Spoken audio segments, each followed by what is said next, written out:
આમ તો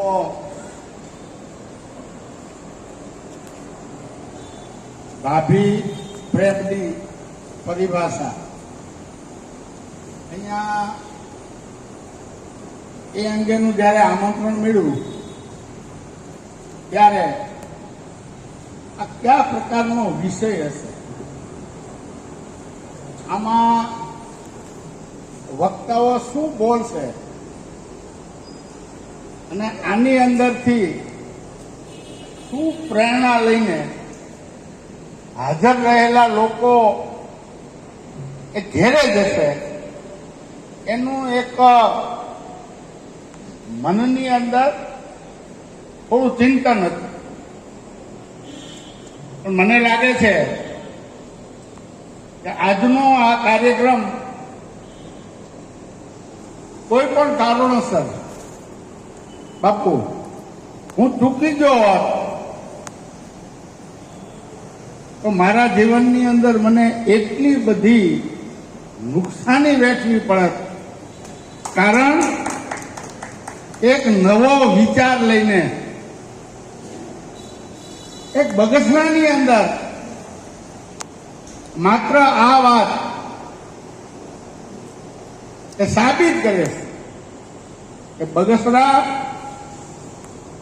એ પવિત્ર લોકોની ભૂમિ હતી, ભૂમિ છે અને રહેવાની. અહીંયા કદાચ પાંખી હાજરી હશે એવું આપણને લાગે. મારી આયોજકોને વિનંતી છે કે આ જે વિષય છે એ મારી દ્રષ્ટિએ વધુમાં વધુ એ સ્ત્રી શક્તિની અંદર જાય. કોઈ મહિલા ગૃહો હોય, કોઈ માત્ર ને માત્ર બહેનોની શાળા હોય કે શાળા પરિવાર હોય, એ અત્યારે તાતી જરૂર છે. આવા વિચારોના બીજ એ રોપવા વાળા બહુ ઓછા, અને એમાં પણ આ ટીવી કલ્ચર અને એમાં પણ આ કલર્સ જે આવે છે એપિસોડ, અહીંયા વાત પણ કરી ખાંડલભાઈએ કે ભાભીની બનાવતી રસોઈની અંદર મીઠું નાખી દેરાણી જેઠાણી ના પવિત્ર સંબંધો એની અંદર વિખવાદ કેમ થાય એવું ટીવીની અંદર જાહેરમાં શીખવાડે છે. અને આ સરકાર અને આપણે બધા એ ચલાવી રહી છીએ વ્યાસભાઈ. તો આની સામે એક મુવમેન્ટ કરવી જોઈએ એવું હું બહુ સ્પષ્ટ માનું. વિચાર એ જ્યારે શરૂ થાય છે ને ત્યારે બહુ નાનો હોય છે, પણ એ વિચાર વૃક્ષ વૃક્ષ બનીને જ્યારે આપણી સામે આવે ને ત્યારે આપણને એના ફાયદા થાય. હું આ જાહેરમાં સ્વીકારું કે હું જે કઈ છું એ મારા ભાભી અને ભાઈના કારણે. કારણ કે એ વખતના આર્થિક સંકળામણોના જે દિવસો હતા અને જે પરિસ્થિતિ હતી એ પરિસ્થિતિની લેશ માત્ર ખબર એ મને પડવા દીધી નથી ને એ ભાભી હતી. સદનસીબે મારા મધર પણ, મારા માતુશ્રી એ પણ બગસરાનું સંતાન અને મારા ભાભી એ પણ બગસરાનું સંતાન. ને એટલે જ આજે અહીંયા ઊભો થઈને આપની સાથે આવા મહાન પુરુષોની હાજરીમાં બોલવાનું સામર્થ્ય 2-5% એ આવેલ છે. એને હું સમર્પિત કરું છું. ખરેખર આ કાર્યક્રમ ભલે રજીસ્ટ્રેશન કરાવવાનો હોય પણ ફરીને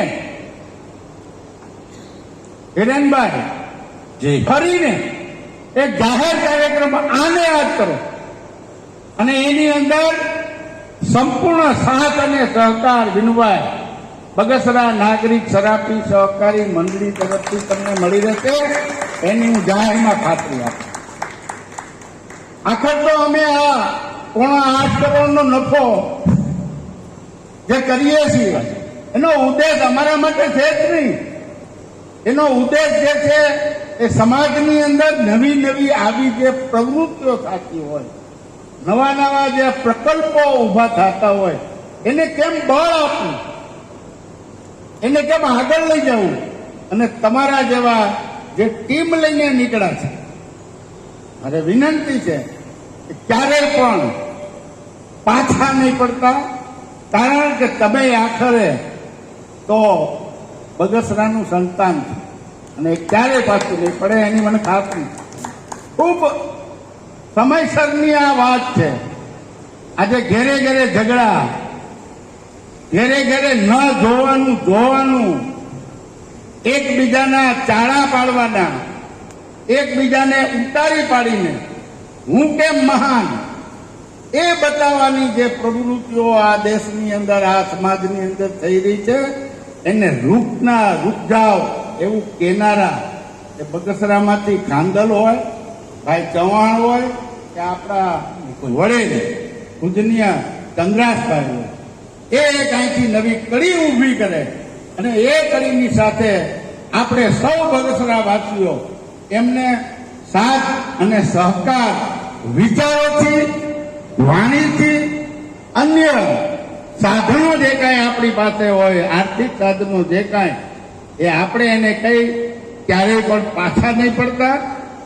મોટા શહેરોની અંદર આજે જય વસાવડા હોય કે હમણાં પેલા વેલ્થબેન્કનું નામ લીધું એ હોય, એ એક કાર્યક્રમના બેન લાખો રૂપિયા છે આ સમજાવવાના. ને આપણે તો અહીંયા સમજેલા છીએ, એને સમજાવવાનું અને બીજાને સમજાવવાનું. આખા જિલ્લાની અંદર જ્યાં જ્યાં કાર્યક્રમ કરવો પડે, હું મારી વાત સુધારી લઉં, આખા જિલ્લાની અંદર જ્યાં જ્યાં કાર્યક્રમો કરવા પડે ત્યાં અમને અને અમારી મંડળીને યાદ કરશો તો અમે આપનો આભાર માનશું. મને બોલવાની તક આપી એ બદલ આભાર. વંદે માતરમ. ભારત માતા કી જય. ખૂબ ખૂબ